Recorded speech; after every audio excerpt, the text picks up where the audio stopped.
Bom dia! Estamos no terceiro domingo no Advento. Logo o Natal está chegando, né? Estamos já nos preparando como é que vamos fazer esse ano, algo um tanto quanto diferente, mas como a gente sempre fala aqui em todos os cultos, aquilo que não é diferente é a mensagem que será dita e que é dita nesse Advento. O Advento é um momento em que nós lembramos a vinda de Cristo no Natal, há 2000 e poucos anos atrás, mas também esperamos a sua segunda vinda. Por isso é um momento de alegria, é um tempo de extrema esperança e conforto. Também nós podemos usar esse tempo no Advento para falarmos sobre consolo, pois é isso que Cristo, quando vem a este mundo, traz, o seu consolo. E hoje nós queremos conversar sobre isso, sobre este consolo, ou este alívio, aquilo que nos deixa um pouco mais alegres, ou nos deixa extremamente alegres. Nós queremos conversar sobre isso no nosso culto hoje, através das palavras do profeta Isaías. Nós também queremos ler o texto do Evangelho de João. Chamamos a todos bem-vindos, você pode ir curtindo aí e deixando o seu comentário. Também a gente sempre pede que você compartilhe esse vídeo, esse momento, esse nosso culto com outras pessoas, para que esta vinda de Cristo também possa chegar a mais e mais pessoas, ok? Nós vamos ficar com uma música agora em preparação ao início deste nosso momento.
Nós vamos, assim como você está nesse momento, nós vamos orar. Querido Deus, amado Pai Celestial, é em Teu nome, em nome do Deus Pai, Filho e Espírito Santo, que nós nos reunimos neste momento, desta forma virtual. Que o Senhor possa, através do Espírito Santo, nos alegrar o coração com este momento do Advento, mas também nos alegrar o coração com a certeza de que todo dia Cristo está com cada um de nós. Que Teu Espírito Santo abra o nosso coração e a nossa mente no meditar destas palavras e no agir em Cristo para o próximo. Em nome do nosso Senhor Jesus Cristo, o nosso querido Pai e do nosso auxiliador, o Espírito Santo. Amém. Aqui nos cultos presenciais, na semana passada, nós iniciamos um novo quadro no nosso culto, né? Daria para dizer assim, um novo quadro. Eu não sei qual é o nome do quadro, mas é um momento em que a gente traz algum pensamento, seja de filósofos, de pessoas que estão pensando, teólogos, uma infinidade de conteúdo que nós temos hoje em dia. Podem ser que sejam pessoas que creem em Cristo, outras que não creem, mas algumas frases, alguns pensamentos que são importantes. E aí também nós aproveitamos para dar essa dica, né? Uma dica de leitura, uma dica de ouvir outras pessoas. Semana passada nós iniciamos com um pensador que fala sobre a importância do cristianismo para o mundo, e ele ainda vai dizer que o Ocidente, ou melhor falando, que o mundo, melhor falando dessa forma, precisa continuar cuidando do cristianismo. Ele é um ateu, não crê em Cristo, mas ele diz isso: olha, precisamos continuar cuidando para que o cristianismo não acabe. E aí tem vários aspectos interessantes que ele menciona. E hoje nós temos outro autor, é um autor conhecido, muito polêmico também, Jordan Peterson. Tem esse livro dele aqui, 12 Regras para a Vida, parece livro de coach, mas não é. É um livro bem interessante, onde ele fala sobre caos e ordem. Caos e ordem. Ele vai dizer que isso mais ou menos é o que, digamos assim, orquestra a nossa vida, né?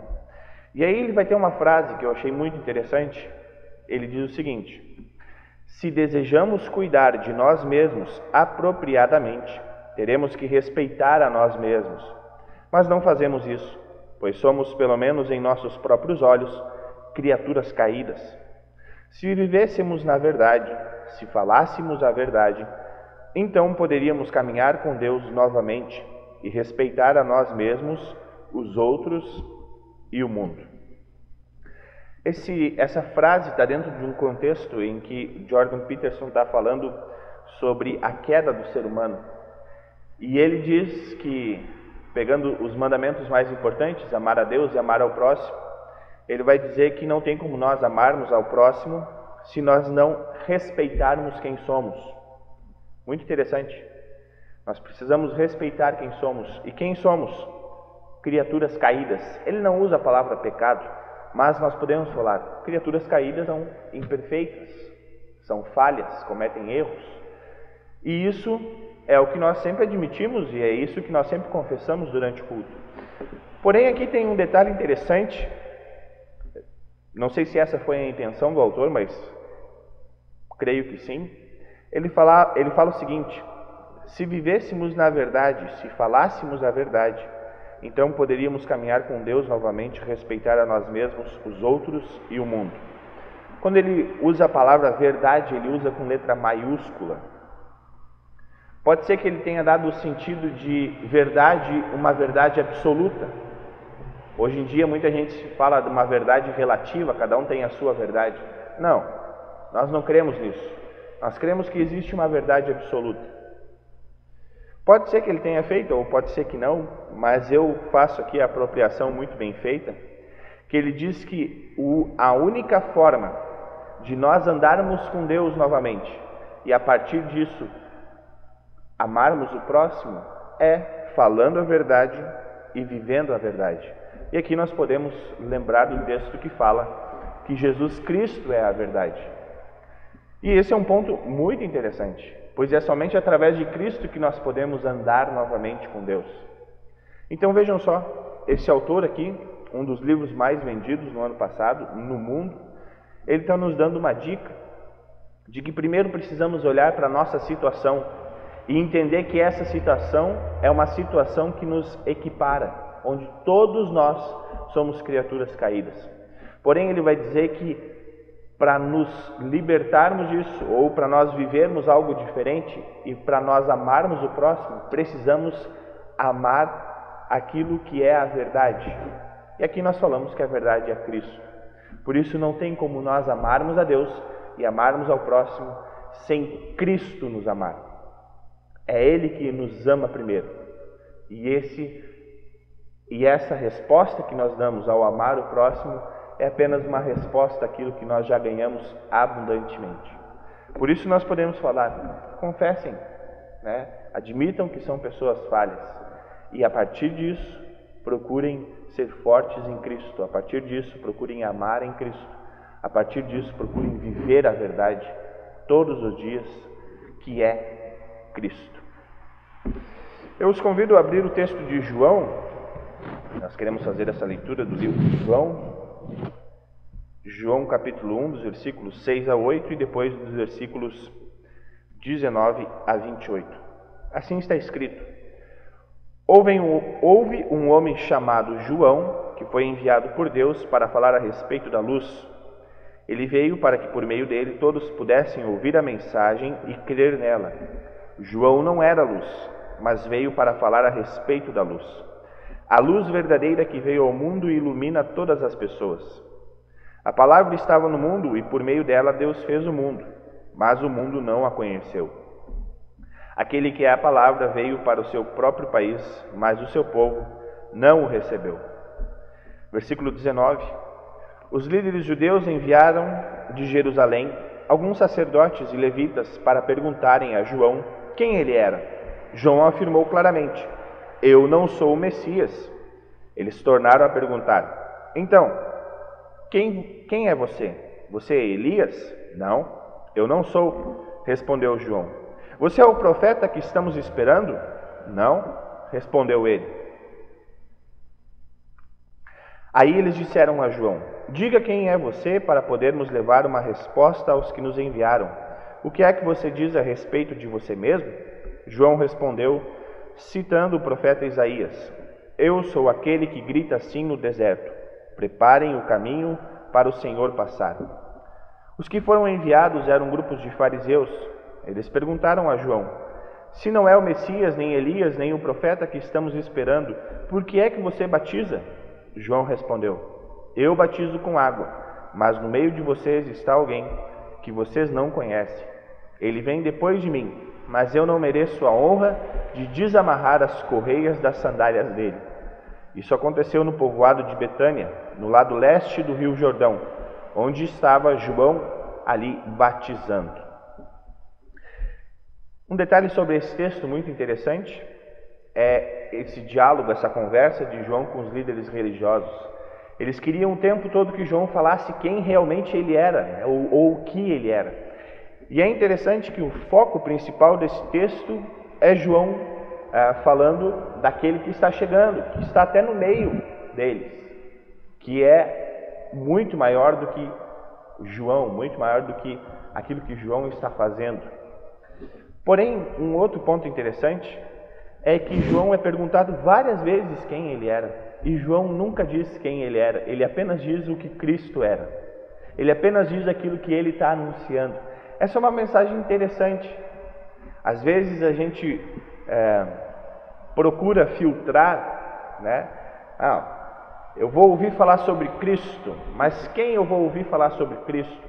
Não, precisa ser um teólogo, precisa ser um pastor muito bem formado, precisa ser uma pessoa muito bem esclarecida das suas ideias, né? A gente coloca tantos empecilhos, precisa ter um ambiente bom, precisa ter uma coisa boa, porque daí eu vou ali escutar Cristo. Tudo bem, é bom que isso seja feito, mas quando nós escutamos Cristo através de pessoas que nós não o conhecemos, ou pessoas que às vezes a gente não sabe de onde vem e às vezes temos um certo preconceito em relação à sua formação e à sua vida anterior, Quando nós colocamos esses empecilhos, eu digo, opa, não, a pessoa ainda está falando de Cristo. Escutem o que ela tem a dizer. E também serve para a nossa vida. Às vezes a gente pode pensar, mas quem sou eu para falar de Cristo? Olha, siga o exemplo de João, não importa quem você é para falar de Cristo, importa aquilo que você está falando, porque não é de você, mas é sobre Cristo. Você não fala sobre aquilo que você é, mas fala o que Cristo é. Por isso você não precisa ser um teólogo, um pastor, alguém muito bem informado e esclarecido sobre a teologia, sobre todas as coisas para falar de Cristo. Não, você pode falar de Cristo tranquilamente. Eu sempre digo, um simples, olha, Jesus já te perdoou, Jesus morreu por você, creia nisso. Ah, mas como é que funciona toda essa parada? Olha, meu amigo, eu estou te dizendo, creia nisso. Eu creio, e é uma coisa maravilhosa que aconteceu na minha vida. Creia você também. Ou seja, uma boa dica aqui de João. Nós vamos ficar agora com uma pequena música e depois nós temos a nossa mensagem.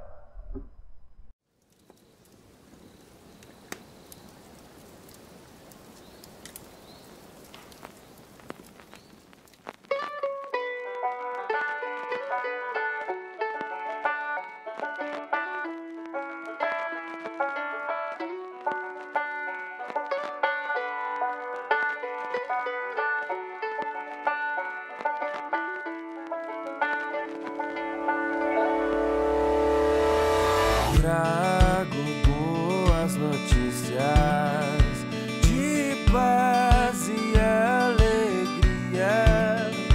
Vos nasceu o Salvador, que é Cristo o Senhor.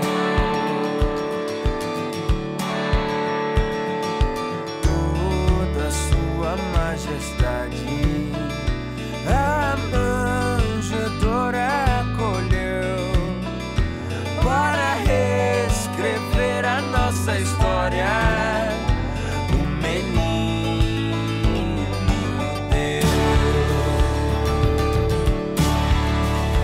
paz na terra entre os homens, a quem Ele quer bem. Paz na terra entre os homens, a quem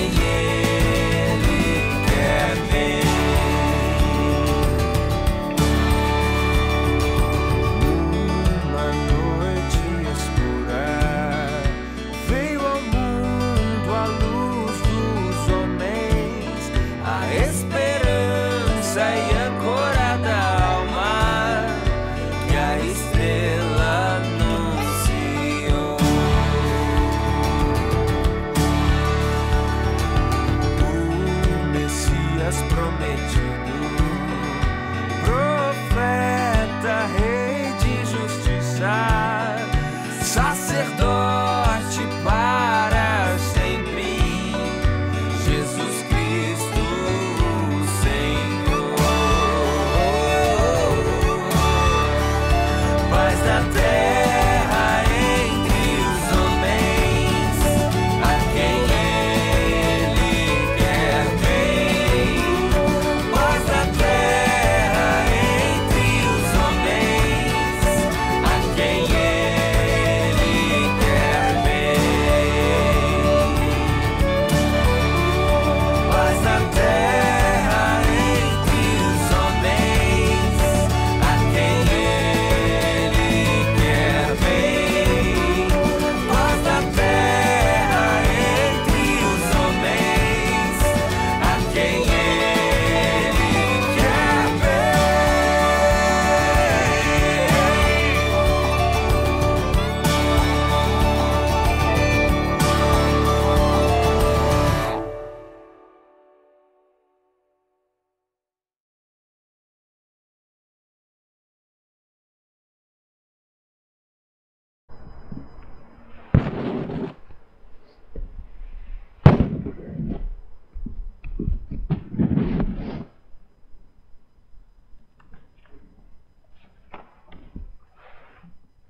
Vamos agora ter a nossa mensagem aqui. Ainda não vamos ler nesse momento o texto de Isaías, mas caso você queira deixar a sua Bíblia aberta aí no livro de Isaías, você pode deixar também. Nós vamos conversar sobre Isaías 61, ou melhor falando, sobre todo o livro de Isaías. Antes de nós entrarmos no texto, eu quero fazer uma reflexão com vocês. O IBGE de 2018 nos mostrou que 54 milhões de brasileiros vivem com um salário mínimo por mês. R$1.000, vamos dizer assim. Na época era 900 e pouco, mas vamos arredondar para 1.000. R$1.000 por mês, né, tendo que muitas vezes pagar água, luz, aluguel, outras coisas, mais impostos devidos. É muito pouco para aquilo, tudo que nós temos de obrigações durante o mês e principalmente para aquilo que é o necessário para a nossa sobrevivência. Mas ainda tem muitas pessoas que vivem com muito menos que isso. Um exemplo é esse auxílio emergencial que foi feito, e muito bem feito, que provavelmente vai acabar esse mês, mas esperamos que continue. O pastor Antônio Carlos Costa, do Rio de Janeiro, da Igreja Presbiteriana, tem feito um trabalho fantástico nas favelas do Rio de Janeiro. E ele tem mostrado a realidade das pessoas que vivem com R$300 por mês. E é muita gente que vivem com R$300 por mês. Situações deploráveis. Caso você queira conhecer o Facebook dele ou o trabalho dele, acessa lá Antônio Carlos Costa, que você vai ver aquilo que ele tem lutado. Mas ao mesmo tempo, essa semana, não sei se vocês acompanharam, foi divulgado que alguns funcionários públicos receberam em 6 meses na sua folha de pagamento o acumulado de R$1 milhão em 6 meses. Também foi divulgado que apenas no mês de junho, uma desembargadora recebeu na sua folha de pagamento R$100 mil em um mês. Em um mês. Ah, mas tem gente na iniciativa privada ou empresários multimilionários que ganham muito mais que isso. Tem? Concordo também. Mas é interessante nós vermos que outros funcionários também públicos recebem muito menos. E aqui eu quero destacar os professores. Ok, um desembargador tem sim os seus trabalhos importantes, né? Tem sim as suas atribuições às vezes difíceis e que precisam de um certo estudo, que precisam de um grau um pouco a mais de dedicação, mas é muita discrepância você ver alguém recebendo R$100 mil enquanto um professor, e você sabe muito melhor do que eu o que um professor passa recebendo, olha, às vezes nem 10% do que recebe esse cara ou essa pessoa. Onde está o problema? Bom, a gente sabe onde está o problema. O problema está no topo da pirâmide, naqueles que são colocados para cuidar do nosso país. E nós vemos, infelizmente, nos últimos 40 anos aqui no Brasil, apenas um acúmulo de privilégios, de regalias, em que nós não conseguimos nem imaginar o que é. Você consegue imaginar ter lagostas todo mês para comer? Eu nunca comi uma lagosta, não sei como é que seria isso. Mas tantos outros absurdos que nós temos da nossa liderança, fora todos os desvios de dinheiro público que eu não vou nem comentar. Mas tudo isso, e tudo isso que a gente vê ao longo de muitos anos, essa podridão digamos assim, das nossas lideranças, e aqui eu não falo só apenas do governo federal, eu falo do âmbito todo desses que lideram o povo, desses que lideram a nação. E aqui eu vou ler um texto e eu quero fazer um exercício com vocês para ver se vocês conseguem colocar esse texto diante da situação que estamos vivendo. Vocês têm as mãos manchadas de sangue e os dedos sujos de crimes. Vocês só sabem contar mentiras e os seus lábios estão sempre dizendo coisas que não prestam. Não é para procurar a justiça que vão ao tribunal, e ninguém diz a verdade ao juiz. Todos confiam em mentiras e falsidades. Inventam maldades e praticam crimes. Os seus planos perversos são como os ovos de uma cobra venenosa. Quem come os ovos morre, e se um se quebra, dele sai outra cobra venenosa. Os seus planos não prestam para nada, parecem teias de aranha. Elas não servem para fazer roupa, e ninguém pode se vestir com elas. Tudo o que vocês fazem é mal. Todas as suas ações são criminosas. Vocês correm para fazer o que é errado e se apressam para matar pessoas inocentes. Vocês pensam somente em maltratar os outros e por onde passam, deixam a destruição e a desgraça. Não conhecem o caminho da paz e todas as suas ações são injustas. Vocês preferem seguir caminhos errados e por isso não têm segurança. Bom, esse é um texto que relata muito bem o nosso momento atual, porém esse é um texto que está no livro de Isaías. Está no capítulo 56 até o capítulo 59. É um texto que Deus está falando contra os líderes do povo de Israel, contra os líderes do seu próprio povo. Por quê? Porque esses líderes são corruptos. Esses líderes não cuidam do povo, apenas queriam colocar regalias sobre si. Não estavam nem aí para nada. Deus os chama de animais do campo. Deus os chama de cães. Deus diz que eles estão interessados na próxima festa do que ouvir o Senhor. Deus diz que eles estão cercados por uma facção de idólatras.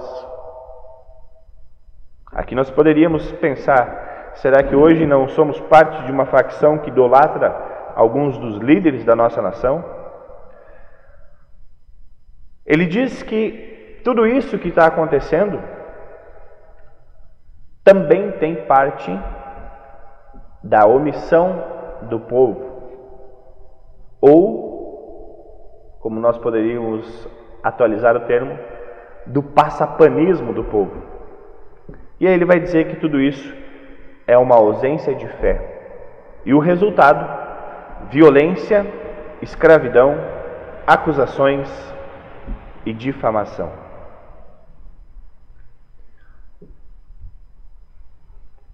Deus falou isso há mais ou menos 3.000 anos atrás e nada mudou, absolutamente nada mudou. E aí a gente poderia questionar, mas como assim? Como que o ser humano não muda? Bom, tem um ditado que explica muito bem isso: dê poder a um homem e você o conhecerá. Ah, mas se eu estivesse lá no lugar desses governantes, eu faria diferente. Não sei. Eu ainda não tive tanto poder para ver realmente quem eu sou. Mas nós acabamos de confessar que somos criaturas caídas, que somos pecadores. Por isso que precisamos ficar ouvindo a palavra de Deus incessantemente. Por quê? Porque somos escravos ainda dos nossos erros. E aqui trazendo agora para um âmbito mais particular, na nossa vida, nós também lideramos ela de maneira, às vezes, errada. Às vezes colocamos como líderes da nossa vida o nosso orgulho, a nossa inveja, a nossa cobiça, a nossa mentira, tantas outras coisas que nós vamos colocando como líderes daquilo que nós somos e acabamos também sendo aprisionados. Às vezes a ansiedade se torna esse líder da nossa vida. Às vezes o sofrimento, tantas outras coisas que nós poderíamos colocar aqui. Mas também Deus está nos alertando que existe sim esse aprisionamento de nações através de líderes que são corruptos, que são cruéis, que são desonestos. E se a gente olhar ao redor do mundo, nós sempre vamos ver na história e principalmente no momento atual, situações de governos extremamente ruins e que prejudicam muito a nação. Isaías está alertando sobre isso. Deus está anunciando isso aqui. Neste último cântico de Isaías, o qual inclui o capítulo 61, Isaías fala sobre a situação do povo de Israel, fala sobre como eles são aprisionados por causa disso, mas, porém, fala de como serão libertos de tudo isso.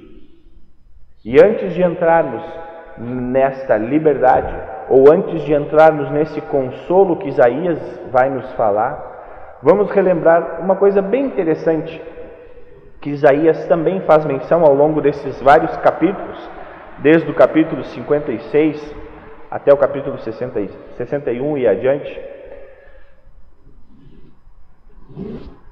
Isaías está falando de uma libertação, de um consolo que irá chegar. Isaías está falando de um momento de extrema alegria, onde seremos consolados, confortados, libertados. E quando Isaías fala sobre isso, o povo de Israel e o próprio Isaías também se lembram de uma coisa chamada jubileu. Jubileu. Você já deve ter escutado essa palavra. Às vezes, quando um universitário fica muito tempo rodando e repetindo anos, a gente diz, olha, ele jubilou. Nós também lembramos isso quando alguém completa 50 anos, né? Ó, seu jubileu. Mas no povo de Israel, isso está registrado no livro de Levíticos, nós temos lá o jubileu do povo de Israel. E o que seria isso? No 50º ano, todas as coisas seriam livres, tudo seria libertado. Vou dar um exemplo. Eu comprei um terreno de alguém, eu não consegui pagar, e no ano 50, quando chega o ano 50, a minha dívida tinha que ser aniquilada e o terreno ficava, obviamente, para mim. Assim era em tantas outras coisas. Se as pessoas tinham escravos, no ano 50 eram para libertar todos os escravos. Se você estava morando em outra terra, no ano 50 você teria que voltar para sua casa. Nesse sentido, era um ano de muita expectativa do povo. Por quê? Porque era um ano em que eles iriam ser livres de tudo aquilo que aprisionava eles. Tentando imaginar como seria, acho que os líderes do povo nessa época não gostavam muito disso, porque certamente eles perderiam muito dinheiro, né? Ou perderiam muitas posses, ou perderiam muitos escravos e tudo mais. Porém, aqueles que sofriam por causa de tantas coisas, aguardavam isso ansiosamente.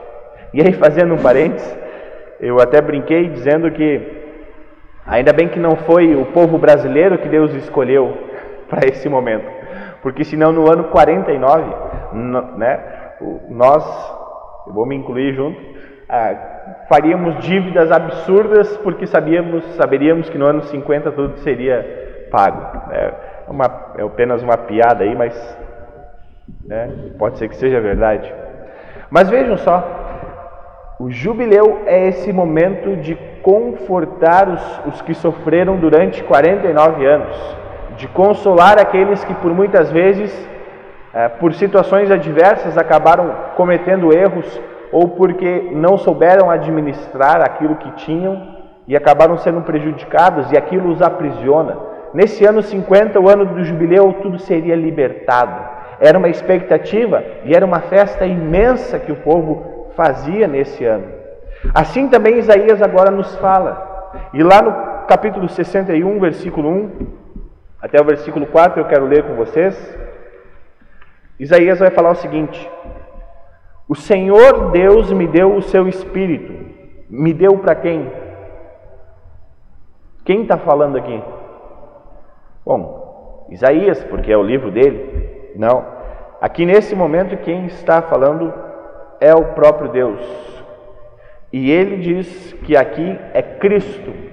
Porque toda vez que aparece essa palavra Senhor, Yahweh, a qual o apóstolo Paulo traduz para Kyrios, e aquilo que nós temos é Senhor, ali é o próprio Deus, o próprio Cristo. Então, nessa fala nós temos que olhar Cristo nela.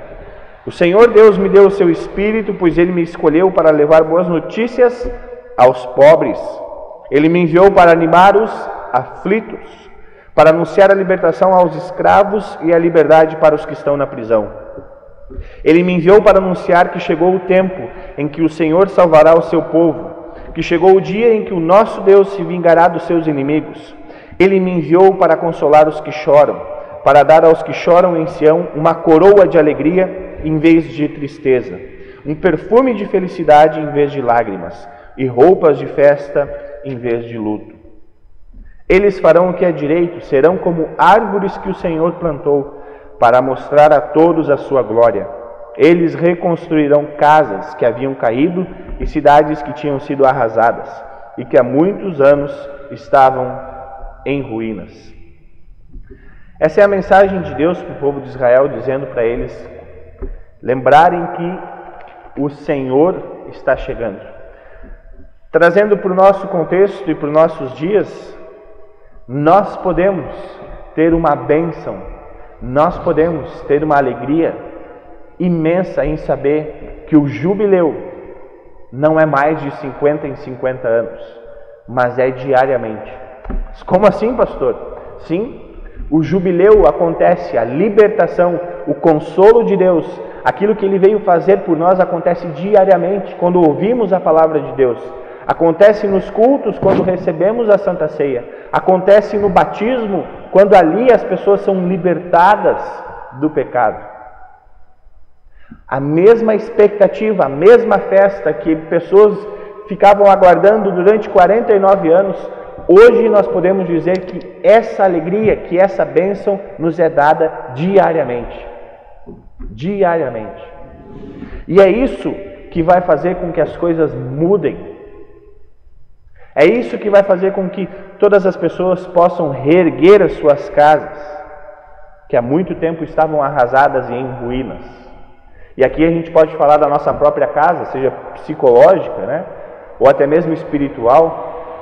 Quantas vezes a nossa casa cai por ansiedades, por falta de confiança, por sofrimentos. Jesus é aquele que reconstrói essa casa. Por quê? Porque Ele nos deu a libertação da pior notícia que nós tínhamos, que era a notícia da condenação. Ele nos dá uma nova notícia e Ele diz que Ele vai nos consolar. E Ele está nos anunciando essa boa notícia porque somos pobres. E é isso que vai fazer com que a partir desse momento nós possamos anunciar essa libertação para outras pessoas. E principalmente aos nossos líderes e governantes. Eles que têm decisões importantes a serem tomadas precisam reconhecer que são fracos, precisam reconhecer que Cristo também está e quer estar com eles, porque Deus é o Senhor da nação. Por isso nós pedimos e vamos pedir na nossa oração que Deus abençoe os nossos governantes, que Deus abençoe os nossos líderes e que possamos não nos silenciar nessa relação, não nos silenciarmos em situações que outras pessoas sofrem por causa de ações e, digamos assim, regalias dos líderes. Nós falamos, anunciamos, mas ao mesmo tempo já damos a solução, que é Cristo e aquilo que Ele veio fazer, perdoar os pecados, mudar a nossa vida, nos dar um novo coração, que vai fazer com que não queiramos mais ter 100 mil por mês, mas que dessa forma que fomos libertos disso, possamos dar dignidade a todas as pessoas. E se eu posso ganhar 100 mil por mês, um professor deveria ganhar, no mínimo, o mesmo que eu.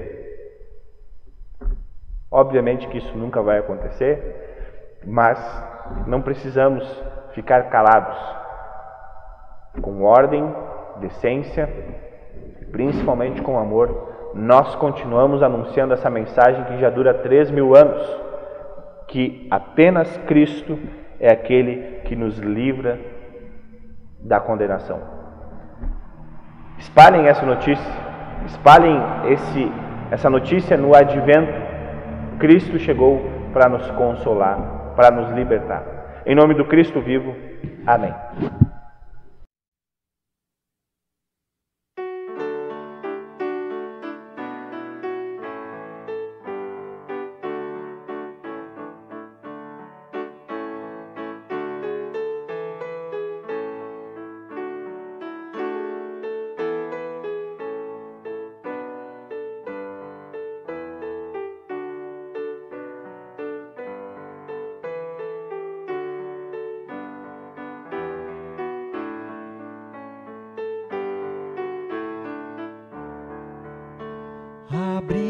as portas e aclamai o Deus da glória e festejai o Rei dos Reis, o bom Jesus, que ao mundo inteiro pela cruz traz vida eterna e salvação. Exulte o vosso coração, hosana ao meu Senhor, meu sábio Criador.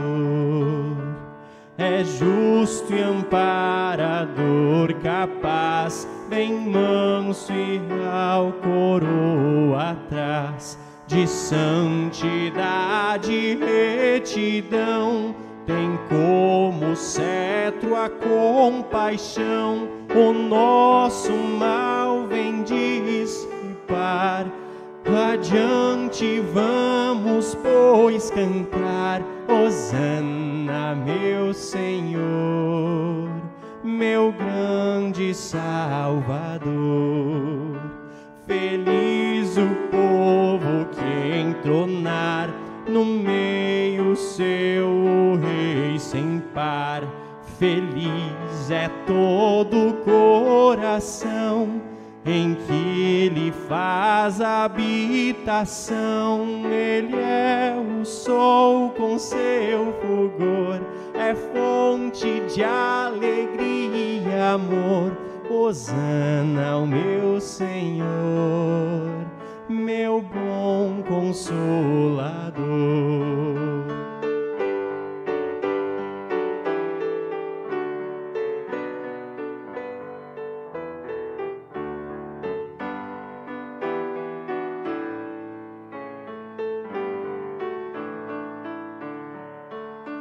Abri as portas e fazei do coração um templo ao Rei.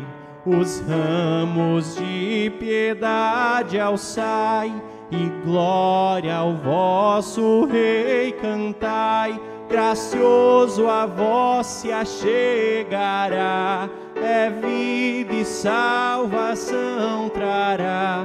Hosana ao meu Senhor, o Deus de paz e amor. Ó, vem meu Salvador e Rei, o coração já preparei. Por graça queiras nele entrar e carinhoso te mostrar o Santo Espírito, ó Jesus. Conduza-nos a tua luz, ao nome teu, Senhor, nosso eternal louvor.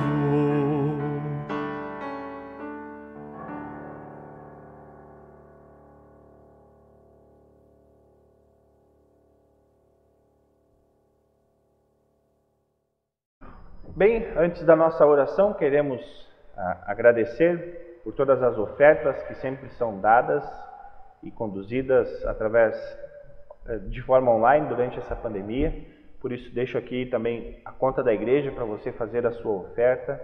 Precisamos sempre honrar com os nossos compromissos mensais aqui e também continuar ajudando a todas as pessoas que, tanto no Brasil como em outros países do mundo, somos contribuintes, ofertantes, para que a palavra de Deus continue sendo anunciada, tanto aqui em São José como em outros lugares.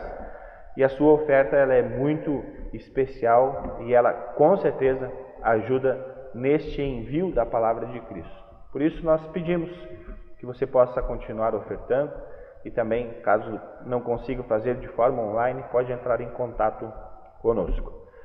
No dia de hoje teremos uma programação muito especial.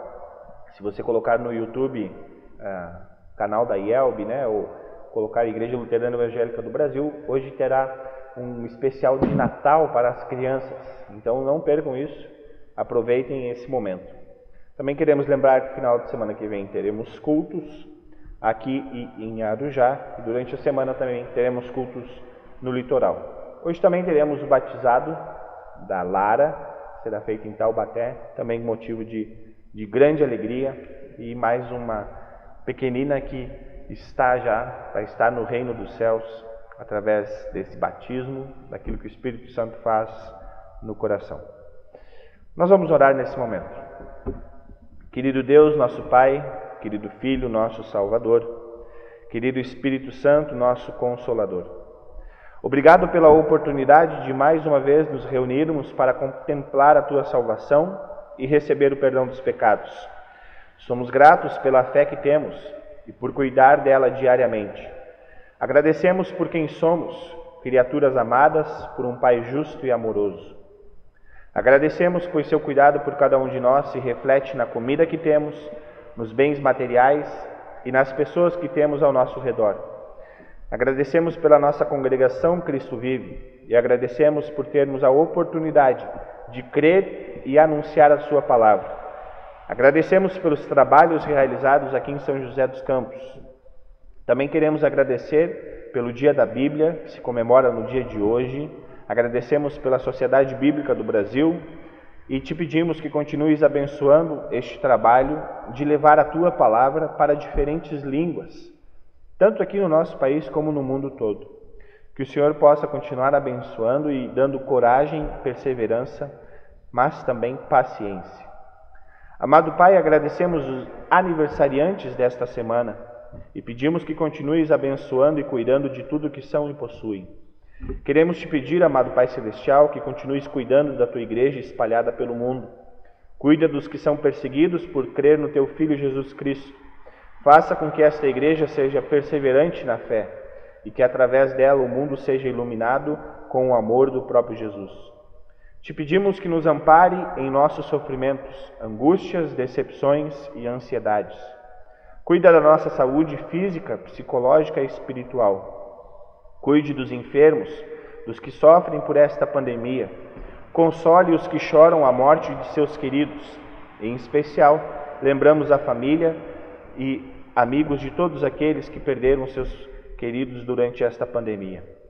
Te pedimos, amado Pai, cuide de nosso sustento, proteja aqueles que trabalham para o nosso bem, profissionais da saúde, professores, policiais, garis, cozinheiros e tantas outras pessoas e profissões que são usadas por Ti para nos dar conforto e bem-estar. Pedimos que cuides do nosso país, proteja os governantes da ganância e corrupção e que através de boas administrações não falte comida aos mais pobres e saúde aos mais debilitados. Usa-nos como Teu povo para defendermos os mais vulneráveis e usa aquilo que nos deste para ajudar o próximo. Tudo o que nós queremos mais Te pedir e Te agradecer, queremos fazer através das palavras que o próprio Cristo nos ensinou. Pai nosso que estás nos céus, santificado seja o Teu nome, venha o Teu reino, seja feita a Tua vontade, assim na terra como no céu. O pão nosso de cada dia nos dá hoje e perdoa-nos as nossas dívidas, assim como nós também perdoamos aos nossos devedores. E não nos deixes cair em tentação, mas livra-nos do mal, pois Teu é o reino, e o poder e a glória para sempre. Amém. Muito obrigado pela sua companhia online, que Deus abençoe no seu dia, seja no domingo que você está olhando ou em outro dia da semana, que Deus te abençoe muito e lembre que Cristo é aquele que nos liberta e o nosso Consolador. Um forte abraço e Deus cuida.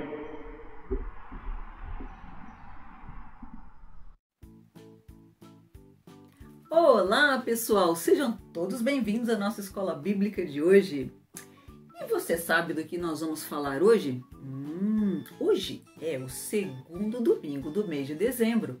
E neste dia nós comemoramos o Dia da Bíblia. Olha quantas Bíblias nós temos aqui hoje.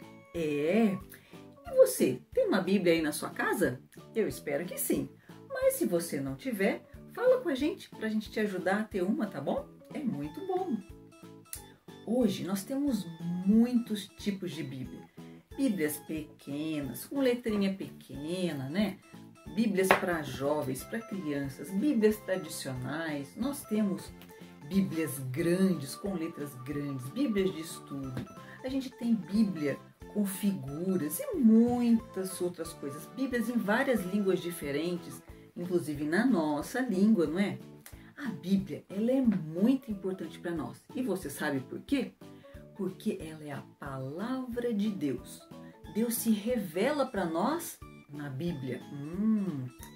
E na Bíblia, Deus conta para nós qual que é o caminho da nossa salvação, que é Cristo Jesus. Isso mesmo, essa é a maior importância da Bíblia. Por isso, é muito bom nós gravarmos no nosso coração versículos da Bíblia. E como esse daqui, ó. E esse daqui nós vamos gravar hoje em homenagem ao Dia da Bíblia, que nos ajuda a conhecer o caminho para a salvação, lembra? Então vamos ler o versículo? A tua palavra é lâmpada para guiar os meus passos, é luz que ilumina o meu caminho. Salmo 119, 105. Vamos de novo?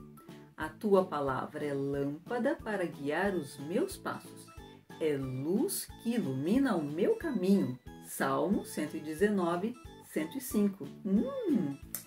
E vocês sabiam que há muito tempo atrás poucas pessoas sabiam ler e escrever?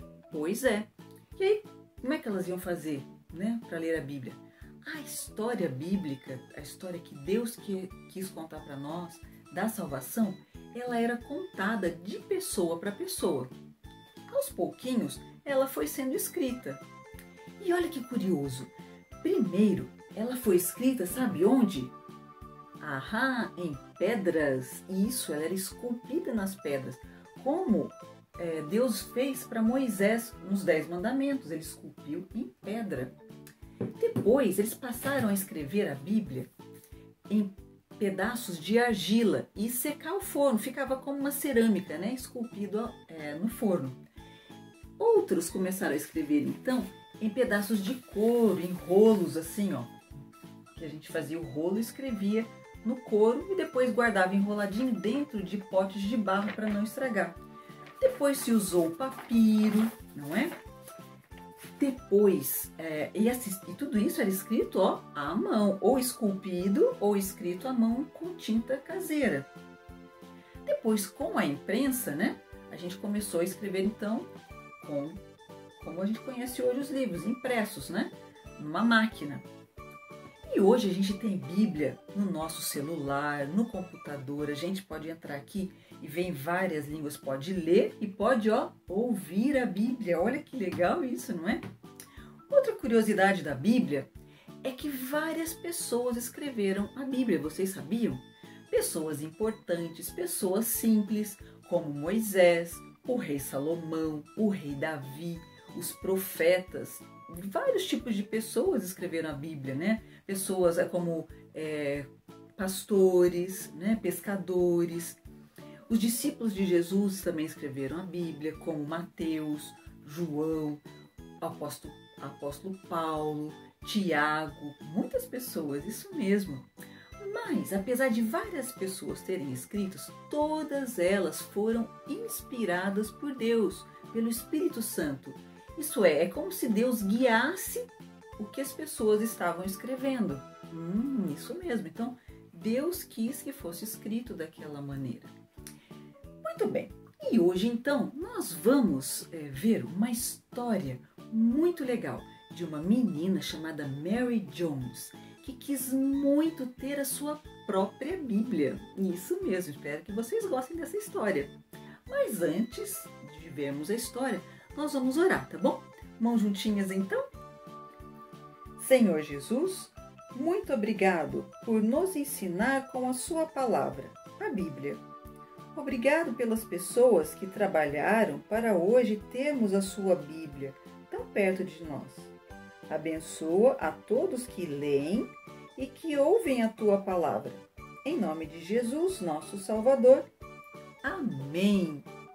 E agora, então, vamos ficar com a nossa história bíblica.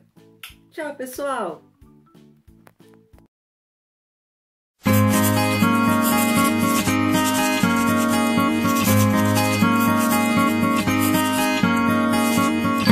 Esta é a história de Mary Jones, uma menina que vivia com os pais numa casa simples no país de Gales.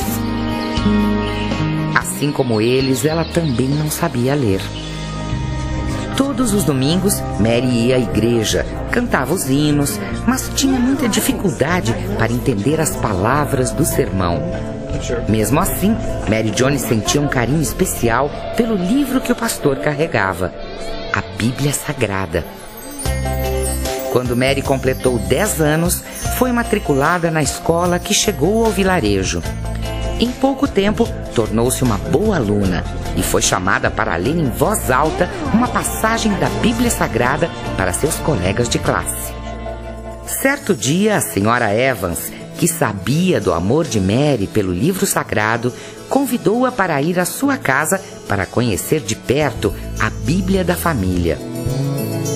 Com todo cuidado, Mary virou lentamente algumas páginas e logo mergulhou em suas histórias. Foi então que percebeu como seria bom se tivesse a sua própria Bíblia. Mas naquele tempo era muito difícil conseguir uma Bíblia, pois era um livro muito caro e raro de ser encontrado. Mas Mary estava decidida. Começou a trabalhar duro e guardar cada centavo que ganhava. Após 6 anos de dedicação, finalmente conseguiu juntar o suficiente para comprar um exemplar do livro sagrado. Porém, ainda havia mais um obstáculo para conquistar o seu desejo. Mary teria de percorrer longos 40 quilômetros até a cidade de Bala, único lugar onde era possível comprar Bíblias. Em busca de seu sonho, Mary, agora com 16 anos, seguiu viagem com a bênção dos pais e de Deus. A pé e descalça, atravessou vales, ribeirões. Cansada, chegou a duvidar se alcançaria o seu objetivo. Anoiteceu e as luzes ao longe fizeram o coração de Mary disparar. Era a cidade de Bala. Ali percorreu casa por casa à procura do pastor Thomas Charles, o homem que poderia ter a Bíblia que ela tanto desejava. Na casa do pastor, contou toda a sua história. Ele ouviu cada palavra, mas ao final lamentou: a única Bíblia em galês já está reservada para outra pessoa. Neste momento, a esperança deu lugar à decepção e ao sofrimento. E ela perguntou: então vou voltar para casa de mãos vazias, sem a minha Bíblia? Mary chorou, desconsolada. Sensibilizado com a história de Mary Jones, o pastor lembrou que outro comprador também falava outros idiomas e decidiu: você merece ter a sua Bíblia. Aqui está. As lágrimas de Mary deram lugar a um imenso sorriso de satisfação e alegria. Ela abraçou sua Bíblia e agradeceu emocionada: obrigada, muito obrigada, pastor. Assim, ela começou sua viagem de volta, cheia de felicidade e abraçada à sua Bíblia. Quando chegou em casa, foi recebida de braços abertos pelos pais. Naquela noite, a família Jones se reuniu e, pela primeira vez, Mary abriu a Bíblia em sua casa e leu o Salmo 150. Aleluia! Louvem a Deus no seu templo. Louvem o Senhor pelas coisas maravilhosas que tem feito. Todos os seres vivos, louvem o Senhor. Aleluia! A família Jones agradeceu a Deus pelo maravilhoso tesouro, uma Bíblia na sua própria língua. Foi assim que Mary Jones se tornou parte de uma grande história. Depois desse dia, o pastor Thomas Charles reuniu outros líderes de igreja para que se dedicassem a fornecer mais Bíblias ao país de Gales. E a ideia deu tão certo que foi criada uma sociedade bíblica para fornecer Bíblias ao mundo inteiro. Assim nasceu, em 1804, a primeira sociedade bíblica. Em todo o mundo foram criadas sociedades bíblicas. E em 1948 foi fundada a Sociedade Bíblica do Brasil, que hoje é uma das que mais distribui o livro sagrado. Junto com outras mais de 140 sociedades bíblicas espalhadas pelo mundo, vem realizando o sonho de muitas Mary Jones, de diversas partes do planeta.